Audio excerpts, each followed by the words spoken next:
قالت الاعراب آمنا قل لم تؤمنوا، پلس کا انکار ہو گیا نا، ایمان تو نہیں ہے تمہارے اندر. ولیکن قولوا اسلمنا، درمیان میں آ گئے. ولما يدخل الایمان فی قلوبکم، مزید تاکید ہو گئی ایمان تمہارے دلوں میں داخل نہیں ہوا.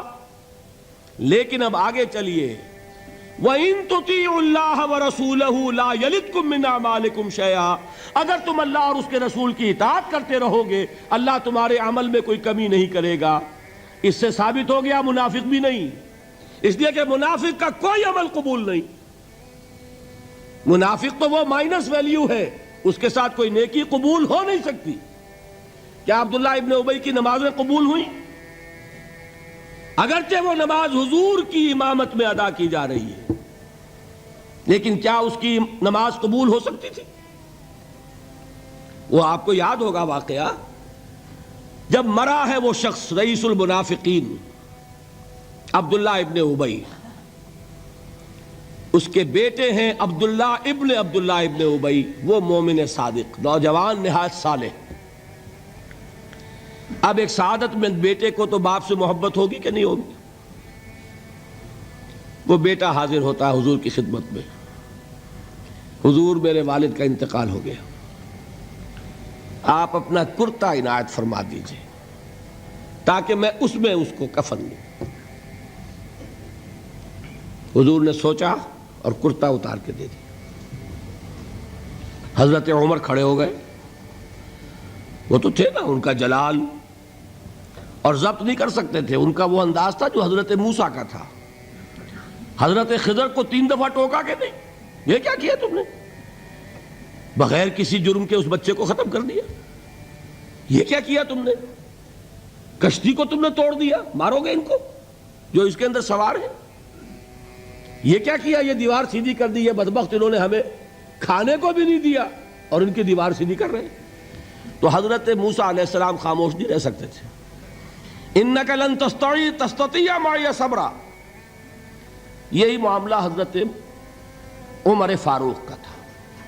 کھڑے ہو گئے، حضور کیا کر رہے ہیں؟ اس دشمن خدا کو آپ اپنا کرتا دے رہے ہیں؟ اس نے یہ کیا، اس نے یہ کیا، اس نے یہ کیا. حضور مسکرا کر فرماتے ہیں عمر، میرا کرتا اسے اللہ کے عذاب سے نہیں بچا سکے گا. کبھی سنا آپ نے؟ لیکن ایک ہے مروت، ایک ہے شرافت.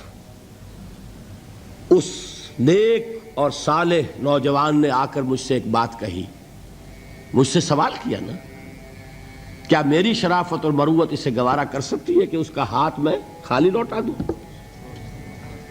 لیکن یہ نہیں کہ میرا کرتا اسے عذاب سے بچا لے گا. لیس للانسان الا ما سعی وان سعیہ سوف یری، نہیں ہے انسان کے لیے مگر وہی کچھ جس کے لیے اس نے محنت کی، بھاگ دوڑ کی. جو کمائی کی ہے وہی ملے گا، اور جو کمائی ہے وہ ضائع نہیں کی جائے گی، وہ دکھا دی جائے گی، یہ ہے تمہاری کمائی. تو انسان کا معاملہ تو عمل سے ہے نا. اور میں یہ بھی بتا دوں، لطیف باتیں ہیں یہ کرتا حضور نے دیا کیوں؟ ایک تو آپ کی شرافت اور مروت. اسی شرافت اور مروت کا ایک اور پہلو یہ تھا، حضور اس شخص کا ایک احسان اپنے اوپر سمجھتے تھے. غزوہ بدر میں حضرت عباس حضور کے چچا کفار کی طرف سے آئے تھے، ایمان نہیں لائے تھے اس وقت تک، اور وہ اسیران بدر میں تھے. بدر کی جنگ کے بعد جو قیدی تھے ان میں عباس بھی ہیں رضی اللہ تعالی عنہ. ان کو پاس کرتا نہیں تھا، کرتے کی ضرورت پیش آئی. وہ طویل القامت انسان تھے. عبداللہ ابن ابی نے اس وقت کرتا دیا تھا عباس کو. اس کو محمد الرسول اللہ اپنے اوپر ایک احسان سمجھتے تھے کہ میرے چچا کو اس شخص نے ایک وقت میں کرتا دیا تھا. آج در حقیقت محمد الرسول اللہ صلی اللہ علیہ وسلم نے اپنے اس احسان کا بدلہ چکایا. بہرحال بات جو ہو رہی تھی اس کو سمجھیے. منافق اندر جو کچھ ہے وہ ہے اور اللہ جانتا ہے. اللہ کا رسول جانتا تھا لیکن اس نے اس کو چھپایا اور تاکید کر دی. جس کو بتایا بھی ایک صاحب ہے حضرت حذیفہ ابن یمان. کچھ منافقوں کے نام بتا دیے تھے آپ نے یہ میں واقعہ آپ کو پورا سناؤں گا جبکہ نفاق پر گفتگو ہوگی، لیکن ساتھ ہی کہہ دیا تھا دیکھنا کسی کو بتانا نہیں، یہ میرا راز ہے تمہارے پاس۔ اب لوگ ان سے پوچھتے بھی تھے، وہ بتاتے نہیں تھے۔ ان کا نام پڑ گیا صاحب و سر نبی، یہ نبی کے رازدان ہیں، ان کے پاس نبی کا ایک راز ہے، وہ راز ہی رہا۔ میں بتاؤں گا کہ کس نے پوچھا تھا، وہ تب نفاق کی حقیقت سمجھ میں آئے گی۔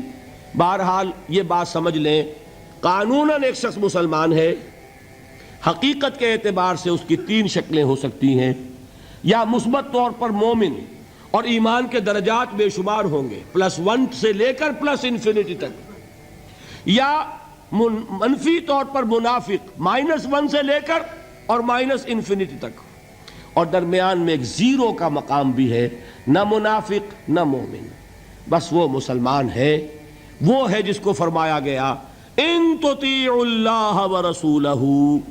دیکھو ایمان تو تمہارے دلوں میں نہیں ہے، لیکن اگر تم اطاعت کرتے رہو گے اللہ کی اور اس کے رسول کی، اس حالت میں لا یلدکم من اعمالکم شیئا، اللہ تمہارے اعمال میں کوئی کمی نہیں کرے گا، اس کے اجر و ثواب سے تمہیں محروم نہیں رکھے گا۔